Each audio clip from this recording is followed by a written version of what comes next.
Online seller ka ba?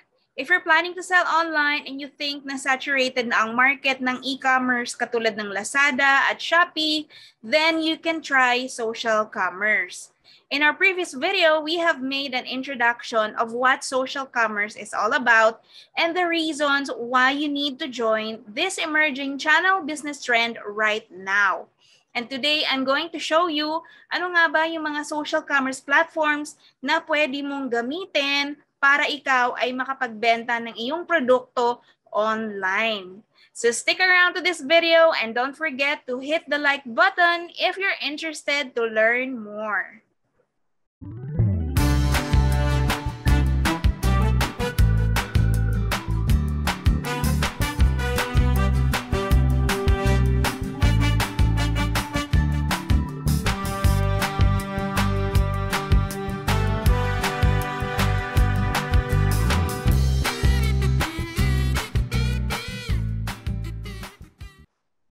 Hello everybody, Mama Betcha here once again and welcome back to my channel. If you want to know how you can be successful in your online selling, I give tips, best practices, tutorials, and other interesting things. So please consider subscribing and pakiclick na rin yung bell notification para updated ka sa aking mga bagong videos. Before we start talking about our topic today, I just would like to do a shout out and I would like to thank Ralph Laguno for buying a super thanks. Activated na po ang super thanks sa ating channel. So if you appreciate what I do and would like to support me directly, you can buy me a super thanks. So makikita niyo po yan sa ibaba ng ating mga video. It looks like this. Itong pinakita natin sa screen. And of course, you buying a super thanks would mean your comment will be highlighted in our video. So ano pa hinihintay mo? Buy na! Ang popularity ng pagbebenta online gamit ang social media has gradually increased over the last few years. So as I've mentioned in our previous video, I'm so excited for this emerging channel because once again, it definitely will provide opportunities sa mga online sellers out there na katulad ko.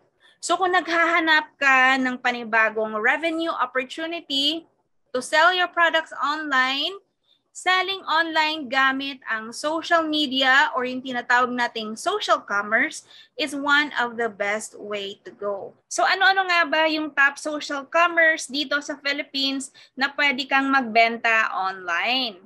Number 1, Instagram. So sino dito sa inyo ang may account na sa Instagram?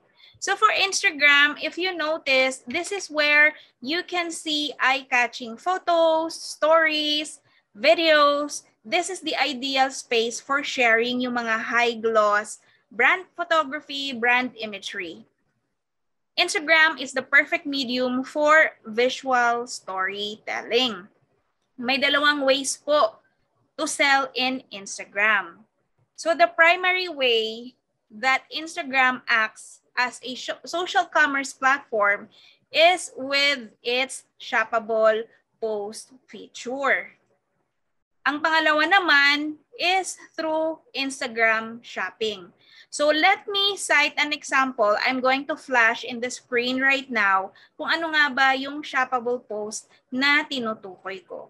So here is an example of a Shoppable Post gamit ang Instagram account.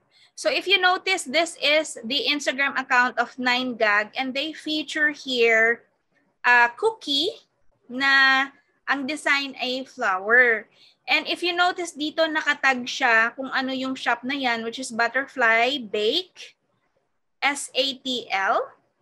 And sa ibaba na kanilang posting, ay may nakalagay din na at Butterfly Bake, SATL. So this is an example of Shoppable Post. So when we say Shoppable Post, ang nangyayari dito is when somebody click on one of the Shoppable Posts, it will follow a link to the appropriate page on your online store. So eto yung may mga IG shop na meron silang sariling website or meron silang e-commerce store. So, ililink nila yan dun sa Shoppable Post. So, any customers or potential customers can purchase through the link provided sa Shoppable Post. Okay? So, ang pangalawa, the second way to sell gamit ang Instagram is through Instagram shopping. So the second way to sell using the Instagram social media is through Instagram shopping. So ano nga bang Instagram shopping? Ang Instagram shopping po, ito ay sineset up. So this includes an in-app checkout feature. So your customers or potential customers never has to leave Instagram to make their purchase. So this is when the customer can click the buy now button dun mismo sa Instagram account mo. So ang Instagram shopping is a Facebook business profile which links to your Instagram or to your Facebook shop. So pwede ka mag-upload ng product catalog and then you can also create a product tag for each item. So ano ang ating pangalawang social media na pwedeng gamitin para makapagbenta ka ng iyong products online? Of course, ito ang isa sa pinaka-sikat na medium or platform in social media where you can also sell online, and this is what we call Facebook Shop. Okay? So alam naman natin ang Facebook Shop. No, for sure, marami dito sa inyo no ang nagbebenta na online sa Facebook. It can either be through Facebook Marketplace or may sariling Facebook Shop mismo. So yung Marketplace po, magkaiba po yan sa Facebook Shop ha. So ang Facebook Shop, this is an online storefront talaga where people can browse, can explore, can purchase your product directly on Facebook. So kung magtatanong kayo kung meron bang charge to create a Facebook Shop, free po ang setup nito. But having a Facebook shop is being hosted within your Facebook business profile. So, kailangan may Facebook business profile ka. I believe this was launched nitong 2020 lang, yung Facebook shop, during the pandemic. So, maraming Facebook shops really ang nag-launch ng mga small, medium size na mga businesses. Ito yung mga nag-shift online, no? Nung kasagsagan ng pandemya, and they were able to build shoppable storefronts using Facebook Shop. Okay? So, sa Facebook Shop, ang customer can also complete their purchase within the Facebook platform. Okay? Pero yung iba naman, ang ginagawa nila is they link back naman to their own website or to their e-commerce website. The next item on our list, ang isa sa mga top social commerce platform here in the Philippines, of course, is yung TikTok or TikTok. Ang TikTok po is the newest player to the social commerce game. Hindi lang siya ngayon short form video sharing app, but right now meron na siyang shoppable post katulad ng Instagram. May live stream shopping capabilities na siya. For sure, no, kung nagbabrowse kayo sa inyong mga TikTok account, nakikita nyo may mga naka-live tayong mga sellers na nagbebenta ng iba't ibang products.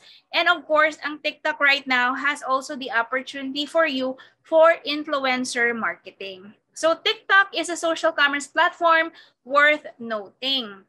So noong 2020, ang TikTok, nag-launch po sila ng TikTok for Business feature. So iba po ito ha sa Shoppable Post na tinutukoy ko. Kasi there are actually two ways to sell dito sa TikTok. Number one is to add an account sa TikTok for Business, and yung pangalawa is to create a TikTok shop and have a shopping tab sa iyong TikTok account. So anong kaibahan nito? Yung TikTok for Business, kung nakikita nyo, meron tayong mga sponsored na mga videos no, sa TikTok account. So yan po, isa yan sa mga TikTok for Business feature wherein any small business owners out there can do sponsored ads or advertisement. Okay, while itong TikTok na sinasabi ko na TikTok shop or magkakaroon ka ng shopping tab sa iyong TikTok shop account mismo. Actually, bago lang to. Ang nangyayari dito is yung storefront mo, magkakaroon ka na ng shopping tab wherein TikTok users or potential customers can add anything na nakapost doon sa shopping tab sa iyong TikTok profile. So I'm gonna show you an example sa ating screen. Okay, so our example right now is yung santis.ph na TikTok shop. So, scroll down lang natin. And then, kung makikita nyo dito, sa pinakagitna ng kanyang screen or yung homepage, makikita nyo may basket. So, click lang natin yan. And dito na naka-showcase yung kanyang mga products. So, i-click lang natin yung isa sa kanyang mga products. And we'll see here how it looks like. Kung paano nga ba itsura ng TikTok shop. So, ayan po, no? So, just like any other platforms, nandiyan yung details ng kanyang products. May add to cart button siya sa pinaka-bottom part. And to your bottom left din yung kanyang store homepage. Okay? So, yan po ang isa sa mga example. And then, we'll move on to another example of a TikTok shop. This one naman is from upbeauty.ph. So, scroll down lang natin yung kanyang mga videos. And if you notice dito sa kanyang profile, meron siyang sarili niyang link. Yung beacons.ai/upbeautyph. And then, same thing, dyan sa may basket, meron din siyang sarili niyang mga paninda or mga products. I think nakikita ko dito, under affiliate yan. Pero that's another topic to be discussed maybe very soon. But this is another example of a TikTok shop na kung saan i-direct naman yung potential customers mo sa ibang link. Kung ikaw ay may ibang website or may e-commerce website ka, katulad dito kay upbeauty.ph. So, kung titingnan mo dyan, meron siyang Shopee link na nilagay. So, click lang natin yung Shopee link na yan and then silipin lang natin kung anong mangyayari kapag kinlik natin yung link na yan na kung saan nakita natin, no, sa TikTok profile niya. Okay, so and then we wait. So, medyo lagi yung ating internet connection today. So, let's see here. So, you guys can have an idea how it looks like. Paano nga ba kung may link na pinrovide si TikTok user or si TikTok seller, pwede ko bang i-link yung aking Shopee account? So, yan po yung nangyari dyan. So, you can link any website, any e-commerce with your TikTok shop. So, nilink niya po yung Shopee. Okay? And of course, ang pinaka-last sa ating list, ang one of the top social commerce platforms that you can use in selling your products, of course, using social media, is MyChat Prosperna. So, alam niyo naman po no, how I support locally made products, Filipino startups, and it's worth mentioning itong social commerce called MyChat Prosperna. Ang founder po nitong MyChat Prosperna is a Filipino. Ang employees po nila ay Filipinos. And of course, this is based in the Philippines. So, dapat lang na supportahan din natin ang sariling atin. So, ano nga ba ang MyChat Prosperna? So, MyChat Prosperna is downloadable sa iOS and Android. So, this is a store builder. Signing up is free. And what it does is you can upload your products inside your MyChat store. Kung meron kang Facebook shop, you can integrate your products to your Facebook shop dito sa MyChat Prosperna mo na shop. And alam nyo, bilang online seller myself, ito ang pinakamaganda para sa akin ha. Kasi integrated yung digital payment solution niya locally. So, ang customers or potential customers mo can pay through GrabPay, GCash, and PayMaya.